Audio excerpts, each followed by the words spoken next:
Katerji is a writer, filmmaker, and journalist with a focus on the Middle East.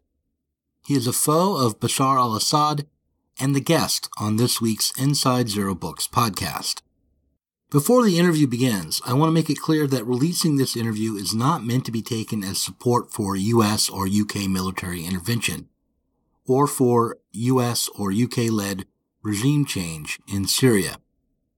It is instead an attempt to allow a vocal and passionate critic of Assad to be heard, as I believe that whatever the Anglophone left decides to do, whatever position or action we take, we should not hide from the character of the Assad regime. Katerji is a journalist and filmmaker who has worked for Vice, Haaretz, The Daily Beast, Little Atoms, and many other publications and media outlets. He is known among Middle East specialists for his comprehensive knowledge, and he caused controversy in 2016 at a Stop the War Coalition event where he heckled Jeremy Corbyn over Corbyn's refusal to support regime change in Syria. Katerji, thank you for coming on the Zero Books podcast. Thanks, Douglas. An interesting point to jump in there. That quote is sort of taken a bit out of context by the Press Association when they interviewed me outside. They wanted me to use the term regime change. It wasn't a term that I was comfortable with.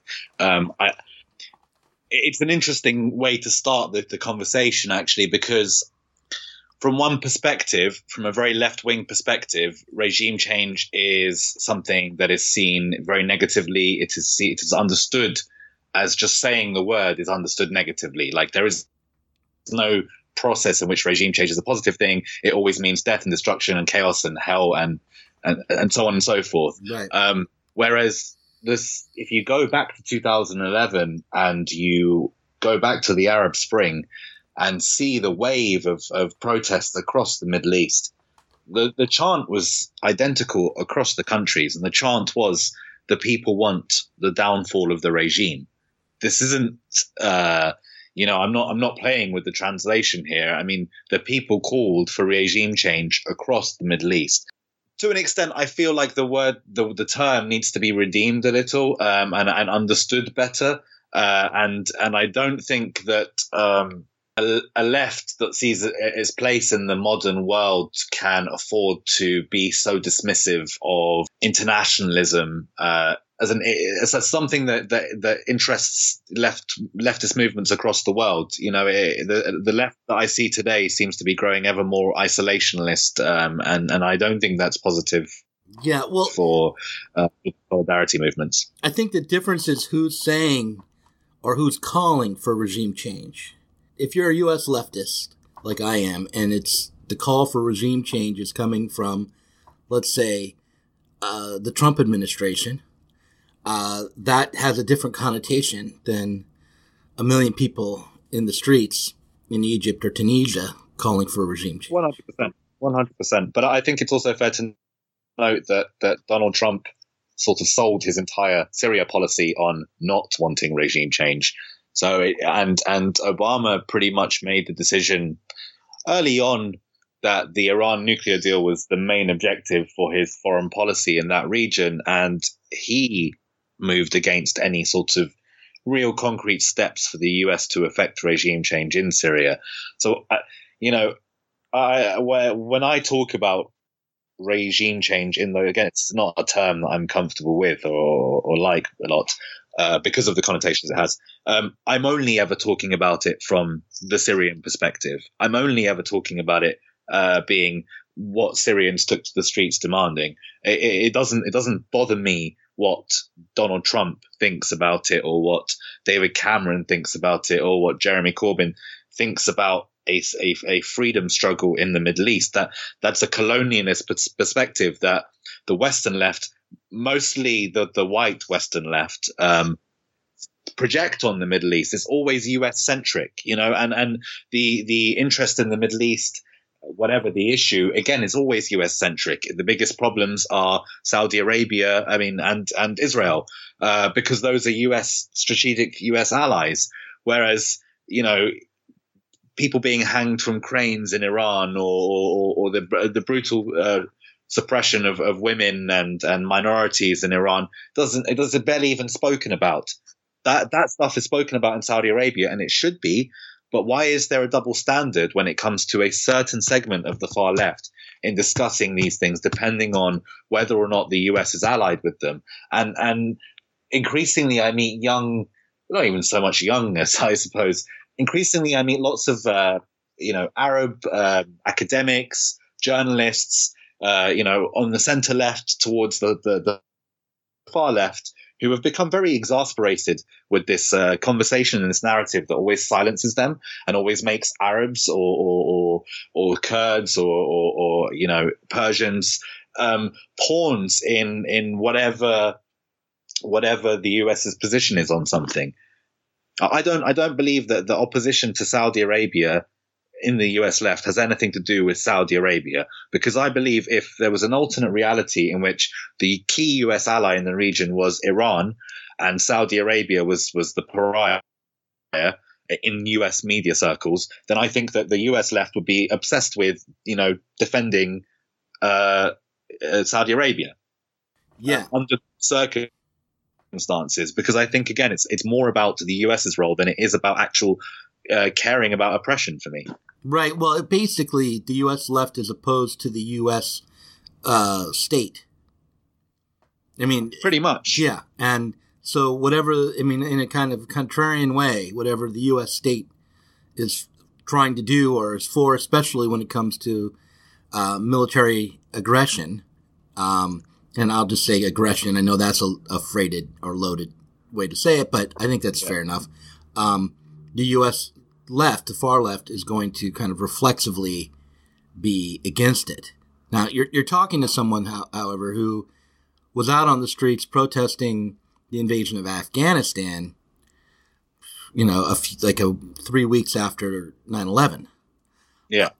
So, and I think that was justified, actually, and I still would, hold to that position. But I do want to understand what's happening better than I do now. And being U.S. or UK centric probably isn't the best approach. I agree. So how should a U.S. or UK citizen who might not have been following the Syrian civil war closely understand the conflict? So in 2011, during a wide range of protests across the Middle East, Syrians also took to the streets, and several instances sparked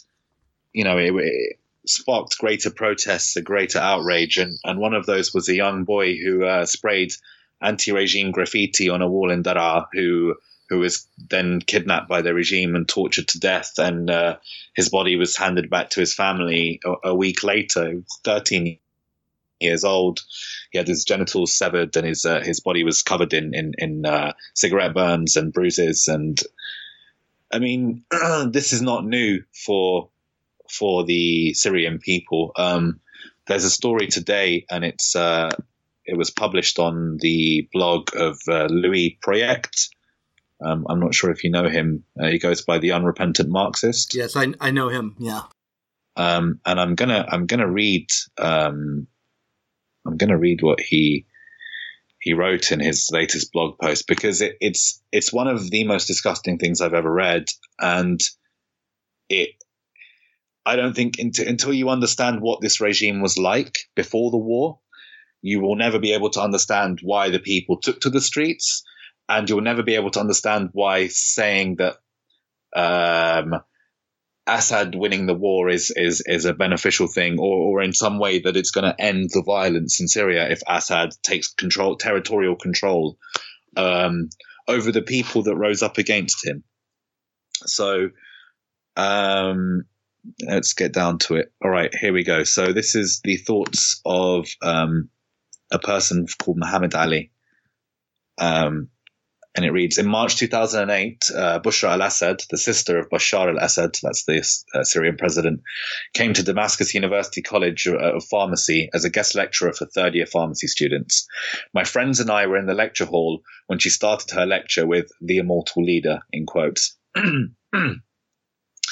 She kept going on and on about different topics until she started talking about the specific components of a certain drug and how the way they came together is how the country should come together. One of my friends interjected to correct her by saying that the drug she named didn't have all of those components that she'd mentioned. We all began to laugh, which was stupid of us. After the lecture was over and Bashar al-Assad left, the army major came in and told us not to move. He then asked who interrupted the lecture, and my friend stood up confidently and said he did. He walked over all the farmers. He walked past all the pharmacy students until he got to my friend, pulled him by the ear, and dragged him out. The colonel waiting outside was disappointed and said, "You brought only one person? Bring me the entire front row." Unfortunately, I was part of that first row. My friend was put in a car on his own, while the rest of us were loaded up into a bus, and they beat us. One girl started to cry and said, "Where's Dr. Bushra? Let her see what they're doing to us." She was immediately slapped on the face with blood pouring out of her nose. We were taken to the interrogation branch and were detained for 12 hours of beating. There was even an Alawite girl whose father was a general in the army who kept threatening them to tell her father, to which they didn't bother to care. We went back to school and waited for them to release my friend, but a month passed and we never heard from him. After 2 months, we left the lecture hall and found our friend standing at the door of the lecture hall with the most horrifying facial expression, and he said he was coming to say his goodbyes. We went to a cafe and asked him what happened when they took him away. He said, "Nothing. They were amazing," and said, "Because I was so brave, Bashar al-Assad wanted to send me to Germany on a scholarship she will fund herself so I can pursue a higher education." A couple of times a week, I would video call him on Skype and I would joke how he got the ultimate hookup. He would just laugh a long, drawn-out, lifeless laugh. And then I would ask him when he would get married, and he would say, "Not till you get married first." And he would turn his face away from the camera. A few weeks ago, my friend got an incredible job at a drug company in Germany, and I called to congratulate him. We talked for about 3 hours, and he said, "Do you mind if we hang up? I'm starting to get a headache." Joking, I said, "So now that you're high up there on this great job, you don't talk to the little people anymore?" And he said, "No, I'm serious. I have a headache. I have to go." 2 minutes later, he sent me a message on WhatsApp saying, "Do you remember in 2008 when I was dragged out of the lecture hall? I lied. They castrated me and gave me 2 months to leave the country with a paper that said not valid for sexual reasons." That's a student in a university was castrated and booted out of the country for raising a point in a lecture hall. And if a left cannot understand why Syrian students took to the streets to fight against the regime, when it answered their protests with bombs and bullets and chemical weapons, nerve agents and napalm, if a Western left cannot understand why Syrians are human beings that deserve dignity and liberty and justice, then I don't understand what purpose that left functions politically anymore. Well, that's a very disturbing story, and I agree that, I do understand why students or anyone would rise up in such circumstances. That story reminds me of it's worse than what you might hear about what went on under Stalin or Mao. Well, there are death camps running in Syria now. The Sadnaya prison is functioning, and Assad is killing thousands in that prison, and the Caesar photos prove that. But often when you bring this up, you're accused of being pro-NATO, or just for documenting the mass murder. You are targeted by elements of the far right and of the far left. Now, they may be on the extremes, but For those of us that are involved in documenting these atrocities, they're everywhere. They're ubiquitous. So it's hard to stay divorced from the political movement that brings these people about. I'm a journalist. I never really wanted to be involved in political campaigning, or all I ever wanted to do was be a journalist. And in a sense, I've been forced into a position where I am fighting a lot. I am campaigning a lot, because simply being heard, simply telling the truth, these people's stories will get you targeted. And I promise you this, I guarantee you, as soon as you publish this podcast, no matter how small it is, you are going to get at least a dozen pro-Kremlin accounts attacking this, calling it lies, calling me a terrorist, calling me a jihadist, calling me a fundamentalist Muslim, all sorts of things which are completely untrue and grotesque and racist to say to a journalist. You would think that the left would be very conscious of smearing, journalists as being terrorists, but no, they've adopted a kind of war on terror rhetoric that they used to condemn in the Dick Cheney days. I am openly pro-gay rights. I am openly pro-trans rights. I'm very active in those movements and campaigns for gay rights in the Middle East. So to be called a fundamentalist Muslim or a Salafi jihad, it's really it's grotesque and vulgar. But people don't care. They will attach those statements to me purely to discredit what I'm saying. And what I'm saying purely is, this is what's happening to the Syrian people. They're being tortured to death. They're being murdered, and they're being murdered with impunity. And whether you agree with me on the subject of intervention or not, I am not going to be silenced and into not telling these stories. And I am not going to allow a situation with alternative media in which they perpetuate this war crimes denial narrative to the world. Because it's damaging, it's dangerous, it's insidious, it goes against surely all humanitarian principles. Now, some questions come to mind for me, and maybe, it's hard to get a little bit of distance from that story. It's a very powerful story, but I want to ask, what is behind that kind of brutality? I tend to think that when a regime becomes that violent against its own citizens, that it's incredibly weak. That kind of behavior is the behavior of a regime that's deathly afraid of its own people. You raise a very interesting point, and it ties very much into the sectarian narrative that was fed into the Syrian revolution from the very beginning. From the very beginning of the protests, they were always Christians, Alawites, Shias, Sunni on the streets holding hands saying, we are one, we want change. That this was obvious from the very beginning. The sectarian narrative was perpetuated very early on by the regime, because the regime is a sectarian minority regime. It treats its own people very badly. Like Bashar al-Assad is an Alawite, and it's the Assad clan that run Syria and have done for decades since his father took over the country in a coup. So there's been no democracy in Syria for decades and decades. And it's a very brutal totalitarian dictatorship in which dissent is not tolerated at all. The sectarian narrative was played very early on because over 70% of Syria's population is Sunni Muslim Arab. Syria is a conservative Muslim country generally. I mean, it might be constitutionally secular according to what the regime says, but like across the Middle East, most people are Muslim and have quite pious, conservative social lives. That's just how these communities are structured. But very early on, it was to say that everyone protesting was an Islamic extremist who wanted a fundamentalist interpretation of Islam, and that Bashar al-Assad, yes, he was an Alawite dictator, whatever, but he was also protecting all the other minorities, the Shia and the Druze and the Christians. And that was a narrative that he very much needed to portray to the West to kind of garner any sympathy whatsoever. And it's a narrative he seized upon very well.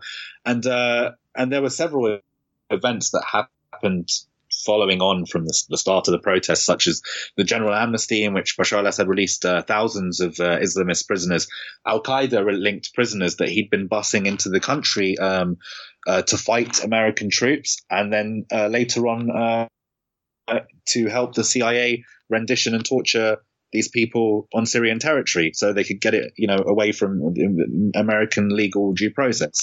It's a lot to take in. It's very complicated and nuanced. It's not like it's all going to make sense and these are the bad guys and these are the good guys. And Syria fragmented after the protests and months of violent crackdowns. And, the revolution grew armed.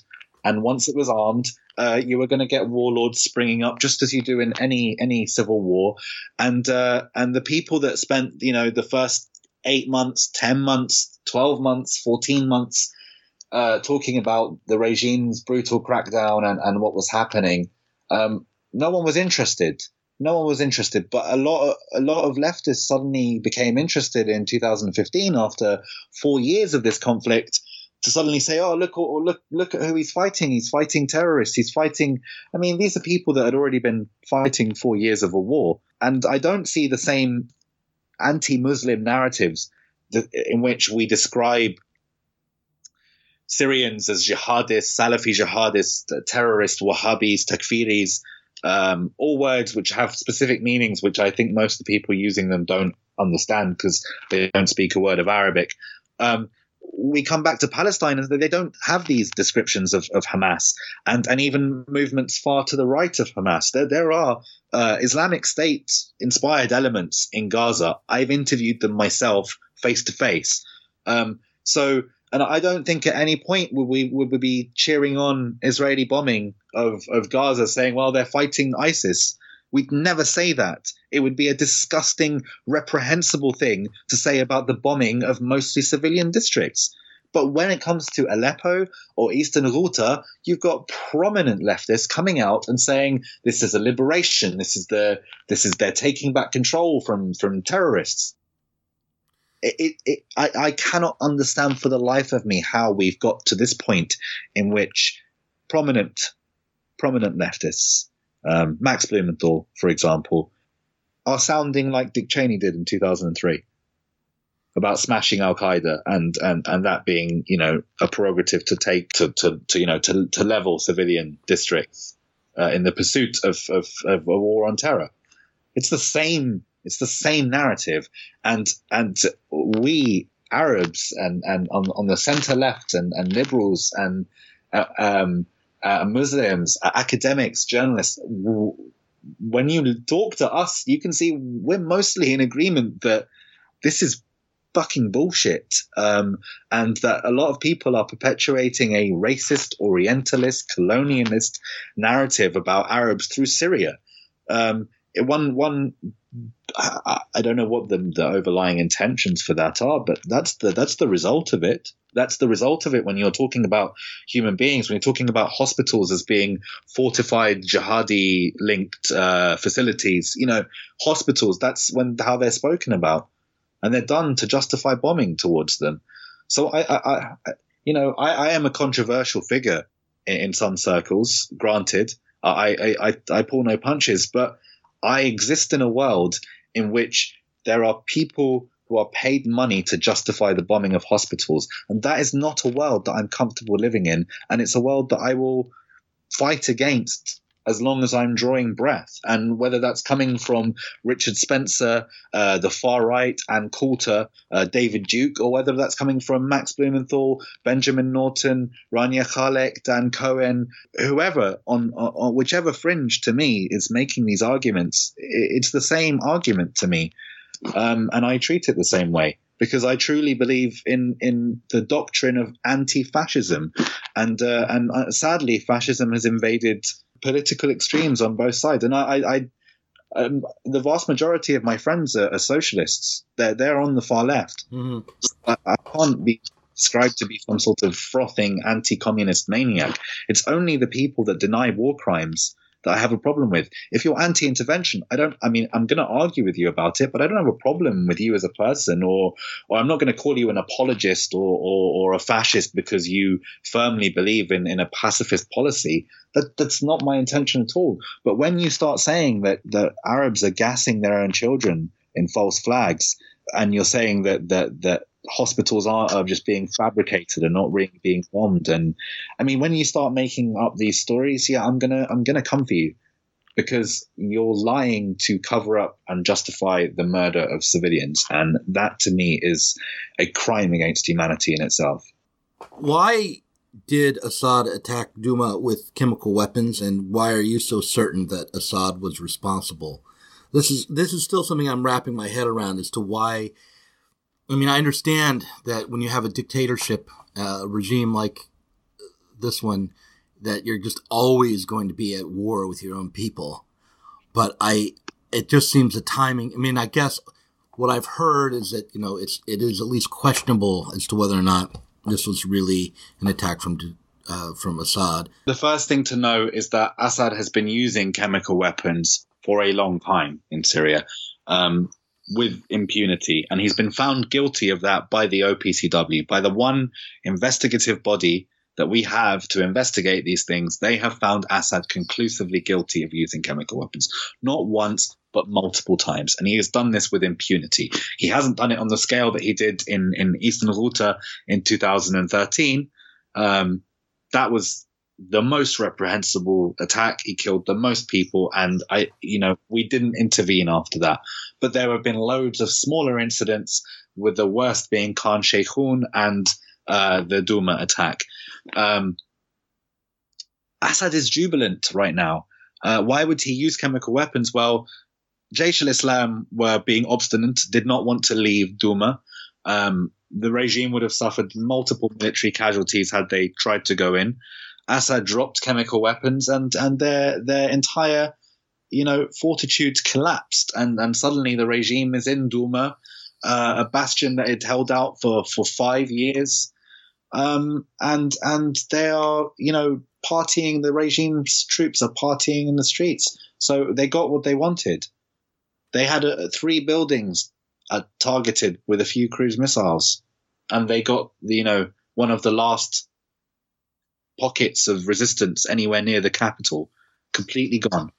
12,000 fighters bust out. Now, I need to say this because I want it to be. I don't ever want to be accused of whitewashing rebel elements. Jaish al-Islam are one of the most disgusting groups in all of Syria. They're on. You've got ISIS, you've got Al Qaeda, and you've got Jaish al-Islam as some of the most reprehensible gangs in Syria. But they were strengthened by the siege. They became, kings of the small pocket of the Damascus suburb they were in, because they controlled everything coming in and out in this siege. The tunnels, whatever, were all controlled by them. So the regime has a role to play in al-Lush's rise. They let al-Lush out of prison. Al-Lush, he kidnapped the Douma 4. And these wonderful democracy activists, we don't know if we'll ever hear from them again. And the people on the left that loudly attack Jaish al-Islam so much, they don't talk about the human rights activists, the anti-regime human rights activists that Jaish al-Islam kidnapped. They don't realize that many of us have been protesting Jaish al-Islam and their barbarism for years.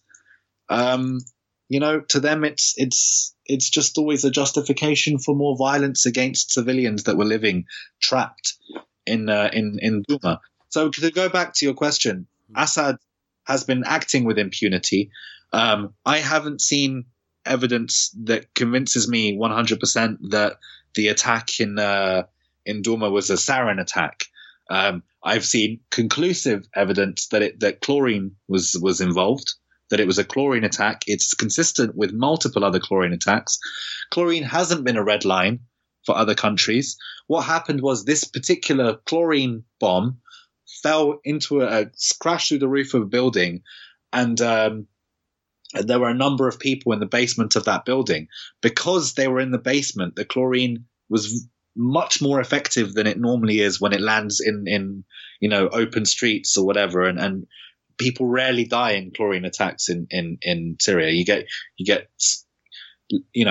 5-6 people here and there. It's not like a mass casualty event like using a nerve agent. But because the people were sheltered in a basement, then the chlorine went down and it killed them very quickly. So why should the government, why should the Assad regime rather use chemical weapons? Well, it used chlorine, and it's been using chlorine for years, and it's done so with utter impunity, and no one has attempted to stop it. Just this time, they managed to kill enough people that the world noticed. That's what happened, Douglas. There's no mystery to it. Google chlorine attacks and you'll see, again, watch the White Helmets videos. Watch how many chlorine attacks there are, how often they happen, and how often no one cares about them. No one cares. No one cares that people are being killed with chlorine. They only care when enough of a number happens that it goes on the front pages of the newspapers and suddenly politicians have to answer. They have to answer why they assured us this was going to stop in 2013 and the chemical weapons were all destroyed. And they have to answer for the position that that we're in today. There has to be accountability. Whether your position was that we need to intervene or not, you have to be held accountable for that view. We all do. We're all humans. We all owe it to each other to reflect on our position in this world correctly. If you are part of the Anglophone left, the perspective that you might have is that what's happening in Syria looks like it's the consequence of the Bush-Blair war on terror. The invasion of Afghanistan after September 11th and the invasion of Iraq both appear to be total failures. And people on the left who argue for regime change seem to be suggesting that we support an interventionist policy that hasn't worked in the past. Sure. Well, look, firstly, I marched against the Iraq war. I was a bit too young to march against the war in Afghanistan. I'm not that old yet. I was adamantly against the war in Iraq. I still am against the war in Iraq. It was the wrong decision to go into Iraq. But Syria isn't Iraq. I am supportive of the no-fly zone in Libya. Which is like the start of the significant split between me and the wider left, in general. But what happened in Iraq and Afghanistan, even, they were not humanitarian interventions. Now, I don't care if they were ever sold as such. They weren't ever convincingly sold as such. They were sold to me as a Brit, as a means of protecting national security, because Saddam had weapons of mass destruction that he could deploy on us, and he was willing to deploy on us. That was the whole, argument that was put forward. What's happening in Syria is very different. It's not like Assad is just there, sat there, and we don't like him, and we're saying, oh, we should go in and get involved. 500,000 people, far more, this is just the only figure that anyone spits out, have died in this conflict. The UN have stopped counting. There is already a war raging on. Okay, it's like watching the Spanish Civil War. Whether we like the war or not doesn't matter. The war is going on. How do we deal with it? Now, it's not a consequence of the war on terror. What's happening in Syria, some of the elements that have happened to it, say ISIS, well, for a start, let's be very clear. ISIS were not a Syrian organization. ISIS is an Iraqi organization that was bred out of AQI, born out of AQI, that moved over into Syria when they saw the opportunity to. That is a consequence of the war on terror. Another consequence of the war on terror is our failure in Iraq is so globally recognized. The word intervention is a dirty word in this country. The term regime change is considered a terrifying, awful thing to say in this country. You only need to say those two words for people to start shouting and spitting at you. It's like widely accepted, but it's awful. That's a consequence of the Iraq war.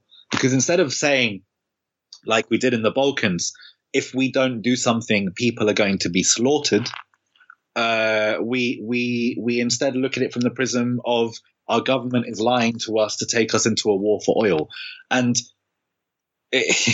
you know, whereas those might be valid criticisms to make about 2003. It's 2018, and we're talking about a totally different country, and I would be advocating for international action against any country in which 500,000 people had been slaughtered by the regime. Any country. If that was the United States, if it was Russia, if it was Israel, if it was Saudi Arabia, if it was Turkey, if it was Britain. If any of these countries today in 2018 had killed 500,000 people, directly killed it's not like we're talking there was an ensuing violence in which groups killed each other. I mean, the regime is directly culpable for these deaths.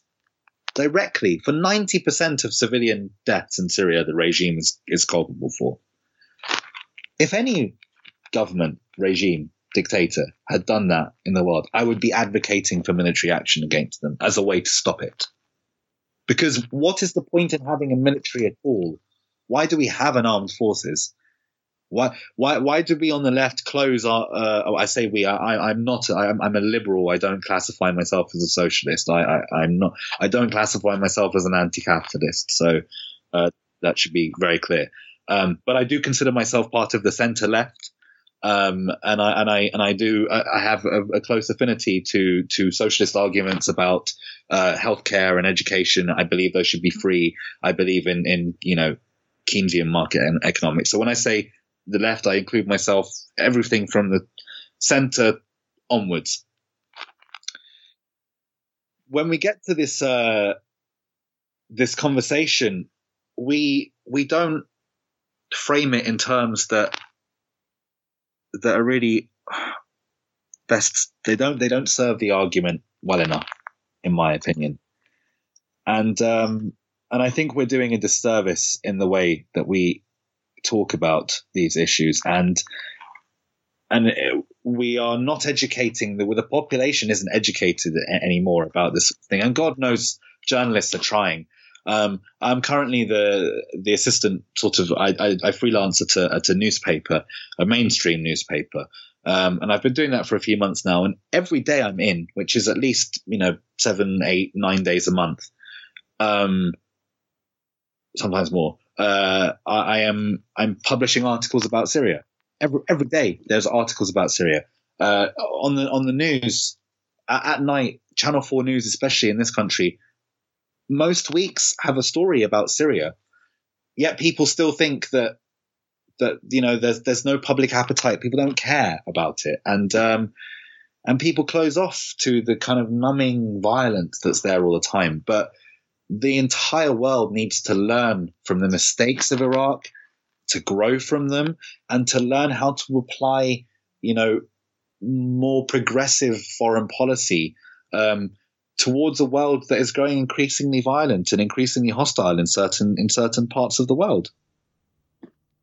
Why do you think that the far left, the left that's supposed to be opposed to all forms of authority, often enough, or illegitimate authority, if you're kind of part of the Chomsky anarchist left, or wants to liberate working classes from domination and exploitation, if you're part of the Marxist left, why has this left had such difficulty embracing the struggle of the Syrian people, which, from all accounts, is what sparked off the civil war in Syria in 2011. Why is it so difficult for the Anglophone left to be consistent against Bashar al-Assad? One is Iraq has poisoned the narrative. Two is there's been a sustained disinformation campaign waged by specifically the Russian Ministry of Information and the Russian Ministry of Defense, and various Russian ambassadors around the world. But also Iranian media has had a part to play. And these stories have been picked up by far right outlets and then expanded through social media. So that's another issue. And another is, I think the failure, especially in America, the failure in Libya has hung quite heavily on the souls of the left, because in Libya the problem wasn't that we went in and we had a UN Security Council mandated no-fly zone. Everyone agreed that we had to do something to stop Gaddafi from bombing his own people. The problem was we did that and Gaddafi fell, and then we just looked around and said, all right, guess we're done here. Let's go. Instead of staying on the ground and really helping rebuild society there, and I mean specifically civil society, to put in place structures that had never existed in Libya. Libya had never known democracy, so it was always going to be a process that takes many years to transition from dictatorship to democracy. There are no easy answers to these questions, none at all. And instead of learning them, people turn their noses up at them. And you know, there's one prominent leftist who I won't mention his name, so I don't want to give him any coverage. He's an American guy who said that I don't need to know anything about the war in Syria to know that I'm against intervention there. How is that a position that's sustainable intellectually? How is that a left that wants to and this is not just some guy on Twitter. This is someone who is paid a significant amount of money from followers on the internet for podcasts and articles and so on through Patreon or whatever for his views. I just don't understand how that's a sustainable way to think about things. The same people that are now calling for humanitarian protection measures in Syria, and I know them because I talk to them all, I work with them, I know them very well, prominent human rights groups, prominent human rights figures, rather, we're warning about the proliferation of weapons in Libya. We're warning about possible growth of warlordism in Libya. And instead of those concerns being taken seriously by the governments that got involved in action there, they just kind of turn their noses up and turn. Now, again, Libya is it's in a bad way, but it's people arguing against intervention in Syria go, well, we don't want to turn Syria into another Libya. To say that is preposterous. There have been a fraction of the combat deaths in Libya as there have been in Syria. A fraction. Hospitals are not bombarded. 10 hospitals aren't bombed in a week in Libya. They're just not. There's infrastructure there. There's bad problems there. The fact that there's a running a slave trade in Libya is outrageous. And I don't know many people that wouldn't back an internationally backed force to go in and permanently stamp out any kind of. I mean, it's repulsive to me to even imagine such a thing exists today. But the whole point in having a progressive internationalist foreign policy is one in which you're proactive on that front. You have to be proactive. How does the left want to talk about the slave trade in Libya and then say, well, we shouldn't go and fix it. We shouldn't do something about it. It exists. It's terrible. It's our fault, but let's turn our backs to it. There's no answers to these things because it's easier to be in the politics of opposition. I know perfectly what the American far left and the British far left are opposed to. I hear it every day. Very rarely do I hear what they're in favor of when it comes to these things. And when you look at the arguments, like do everything through the UN, they don't hold up to water because when the UN do act, like in Libya, they don't want to do it. They hold up other arguments about peace processes that they don't use when it comes to Israel. In Israel, you can recognize that the peace process with the Palestinians is stalled. It's often just used as a measure to advance Israeli national interests while pretending that they're interested in talking. But people don't apply that same argument to the regime and Russia's policy with negotiations in Syria. It's the same principle. It's on a much shorter timescale, but it's the same principle. So, it's staggering to me. And I just want to bring up another point as well, is that the Assad regime has killed over 4,000 Palestinians in the war in Syria so far. That's more than the last two wars in Gaza combined. And if you truly care about Palestinian rights and you don't just protest the atrocities in Gaza, because they are atrocities, But you also have to protest the atrocities happening to Palestinians in Syria at the hands of the regime, that launders itself by claiming it's a protector of the Syrian, when it's not, the Palestinians, when it's not. It's clearly not. It clearly sees them for its own purposes. And I could spend several hours here talking you through the Lebanese civil war and what the Syrians did in that fucking disgusting war that my country still has never recovered from. But what would be the point? No one cares about the history. No one cares about the reality. People care about the narrative as to how it applies to them and their own social movement in the country. Okay, and no leftist is going to say, you know what, maybe we should put a no-fly zone in Syria. Maybe that is the right idea to save civilian lives, because it goes against the entire tradition of opposing military action. Because again, it centers the US as both always the most malign force in the world, which it often can be, but it doesn't recognize the fact that other independent actors can be malign as well.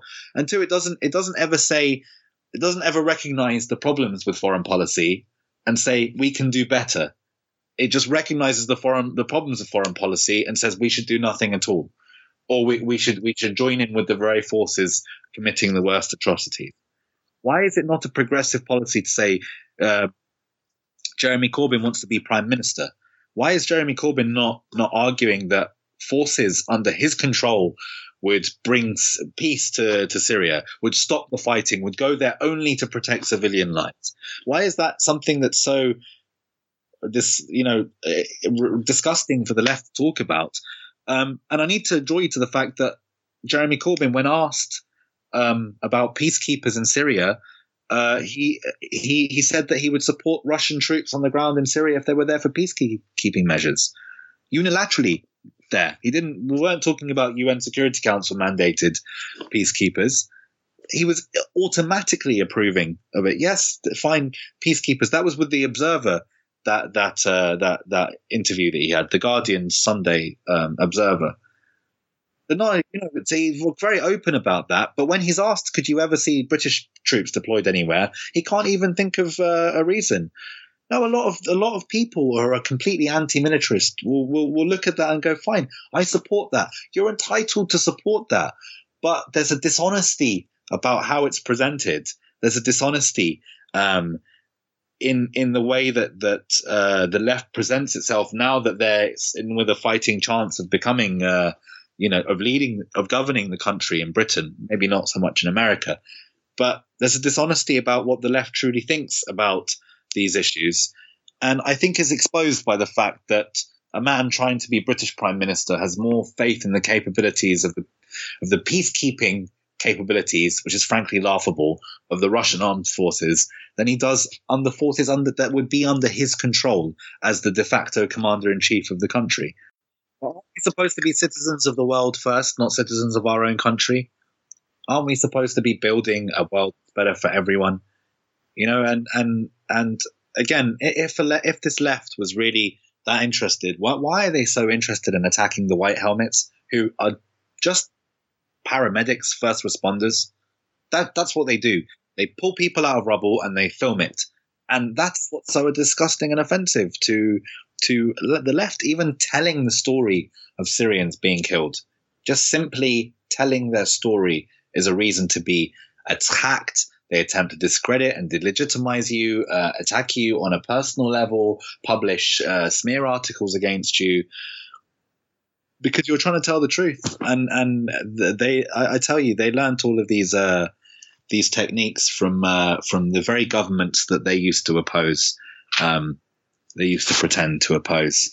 And I feel personally ashamed that I ever supported the work of these journalists. Because again, I come from a background in which I was very supportive of the work of these journalists, mainly through what I thought was sensible reporting on Palestine. I look back now at their reports and I go, if I can't trust them on Syria, how can I trust them to have ever been telling the truth on Palestine? And actually, a lot of their reporting, I've heard from sources that have worked close to them has been sort of off the cuff, made up. I'm going to say something that I wouldn't normally say to a guest on my show, but given the circumstances, I think I have to raise this, which is that during a crisis like this and a war, a bloody, horrible civil war like that's going on in Syria, it's very difficult to know what information to trust, right? You bring it up yourself that journalists can be dishonest.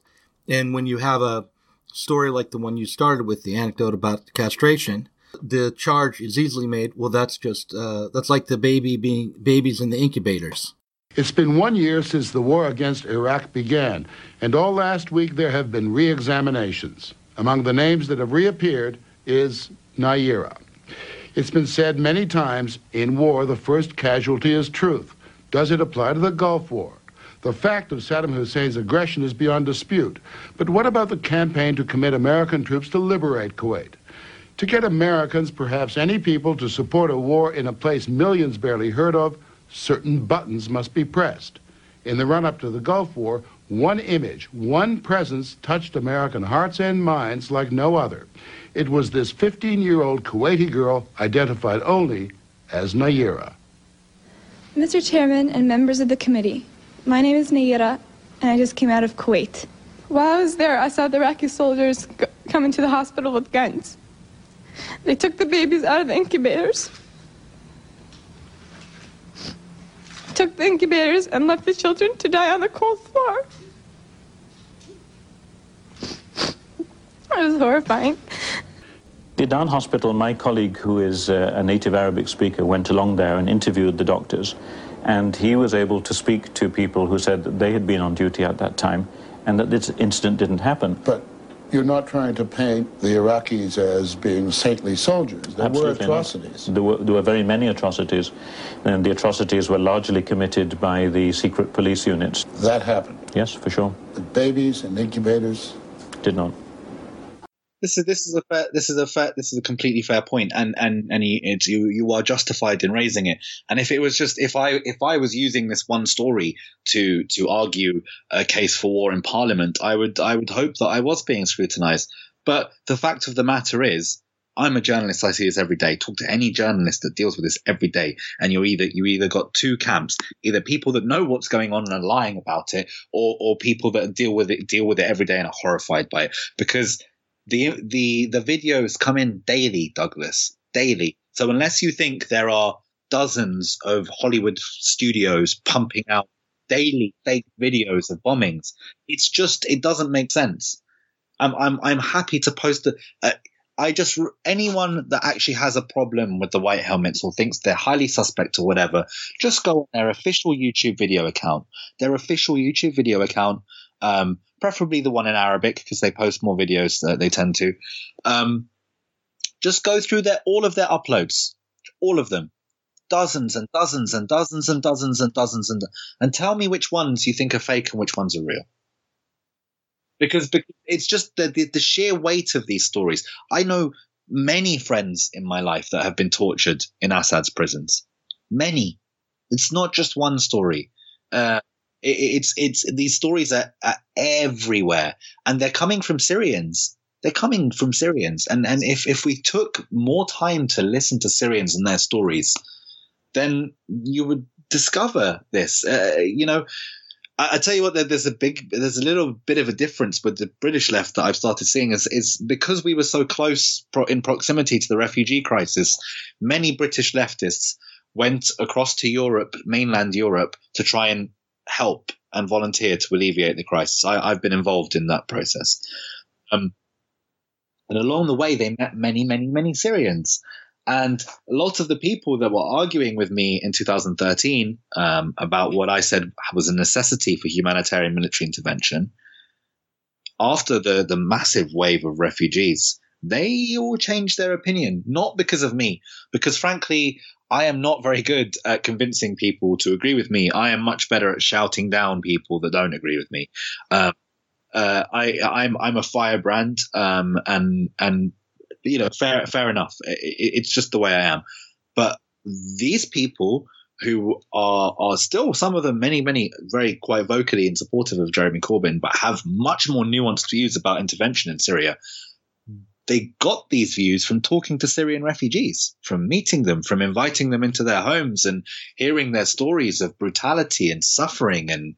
And you could go through life thinking that everyone is lying to you about the Assad regime being brutal. But honestly, this is the question that a 10-year-old could answer. A 10-year-old could answer this. The full power of the American military might could crush the Assad regime within days. If we really wanted Assad gone, he would be gone. We have never bombed his presidential palace, tried to kill Assad, tried to bring him before an international court of law. No. Now, you might go, well, the Russians are involved. Well, they weren't always involved. They were involved a few years ago, but there was 4 or 5 years of conflict before they got involved on the ground to the degree that they're involved now. But if we were really interested in getting rid of him, like we were with Saddam Hussein, right, he'd be gone. Instead, we have to, perpetuate this narrative that there's a regime change operation, which means slandering Syrians themselves, which means slandering human rights activists, teachers, journalists. It means slandering them and saying they can't be trusted, they're discredited, they're all Al-Qaeda, they're all terrorists, they're all Islamic fundamentalists. Now, I'd like to ask you a question. Do you hear those arguments made about Gazans, about Palestinians living in Gaza, about them being terrorists, and you can't trust those videos, you can't trust that hospital got bombed because they're all terrorists, that was a terrorist facility? Where have you heard those arguments before? I've only heard those arguments, if ever, from, neoconservatives, if ever. Right. And do you not think it's astonishing that you're hearing that the white helmets are not medics, but they're actually terrorists, and the hospitals are not actually hospitals, but they're terrorist facilities? And listen, I have spent too much time investigating conspiracy theories in my life, way too much time. And when I hear people talk about the white helmets that way, I know exactly the kind of narrative I'm being sold. Well, it's very similar to Parkland trutherism, and actually, the far left in America will draw the line at Parkland trutherism, but the same people that are like Parkland truthers or school shooting truthers in America are sharing all of Max Blumenthal's articles about the white helmets, are sharing all of the 21st Century Wire and all of these, quite far right, racist websites who spin a racist narrative. And also, I want to tell you something very funny. It's funny to me, but it's actually quite sad in the context of things. One of these memes that is shared by the far left, I believe it was even Max Blumenthal has shared it, showing all of these white helmets and they're all terrorists, included showing one man with a beard and a knife, and then a man that looked just like him as a white helmet, dressed in white helmet gear. The white helmet involved, even though he spends his days pulling civilians out of rubble, he was so incensed and angry by this meme that people were floating around about him. He went and found the guy that had the knife and stood with him and took a photo of himself just to prove that meme was bullshit. It's the level that we're dealing with, where firstly, even if he was a guy with a knife, what does holding a knife have to do with he could have turned his back on, he could have been a militant, turned his back on it, whatever. All of these arguments are irrelevant, because all that matters is trying to evoke fear. Is trying to evoke the fear of the nasty, dirty, scary terrorist Muslim. That's what they want you. That's the fear that they're preying on you when they show you these images of the white helmets, as opposed to decent human beings who I speak to on a daily basis, who save children, who break down in tears to me, who say, I don't know if I can go on. I'm lost. I'm, the amount of broken and beautiful people that I've met who have been through so much suffering, being smeared and attacked as being terrorists when they are completely the opposite. They have chosen. Imagine seeing your family killed in front of you.